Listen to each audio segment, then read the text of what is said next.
कांग्रेस नेता राहुल गांधी ने प्रधानमंत्री नरेंद्र मोदी पर बड़ा हमला बोला है। चुनावी नतीजों के बाद एक इंटरव्यू में राहुल गांधी ने कहा कि मोदी की छवि नष्ट हो गई है, मोदी की विचारधारा भी नष्ट हो गई है।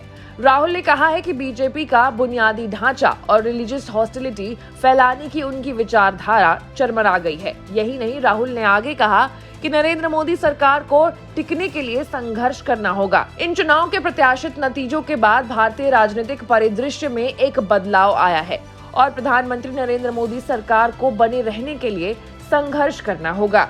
रायबरेली से सांसद राहुल गांधी ने नतीजों का जिक्र करते हुए कहा कि सीटों के नंबर ऐसे हैं कि वे बहुत नाजुक हैं और छोटी सी गड़बड़ी सरकार गिरा सकती है। स्थिति ये है कि एक सहयोगी के दूसरे ओर मुड़ते ही सरकार गिर सकती है। राहुल ने दावा किया है कि मोदी खेमे में काफी असंतोष है और वहां कई ऐसे लोग हैं जो उनके संपर्क में हैं। हालांकि राहुल ने इसे लेकर के कोई भी जानकारी नहीं दी। इंटरव्यू में राहुल गांधी ने आगे कहा कि ये विचारधारा है कि आप नफरत फैलाएंगे, गुस्सा फैलाएंगे और उसका फायदा आपको मिलेगा।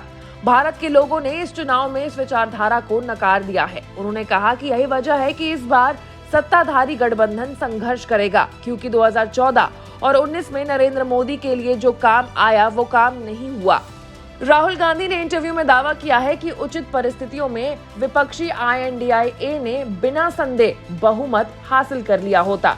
उन्होंने कहा है कि हम लोगों ने बंधे हाथों के साथ चुनाव लड़ा है, लेकिन जनता ने हमारा साथ दिया। सिर्फ इतना ही नहीं, पिछले कुछ दिनों से राहुल लगातार सरकार पर हमला कर रहे हैं। नीट परीक्षा में धांधली को लेकर भी कांग्रेस लगातार केंद्र सरकार पर हमला बोल रही है। अब इस मुद्दे पर कांग्रेस नेता राहुल गांधी ने भी केंद्र की मोदी सरकार पर निशाना साधा है। राहुल ने कहा कि पीएम मोदी इस मुद्दे पर मौन साधे हुए हैं और बीजेपी शासित राज्य पेपर लीक के एपिसेंटर बने हुए हैं।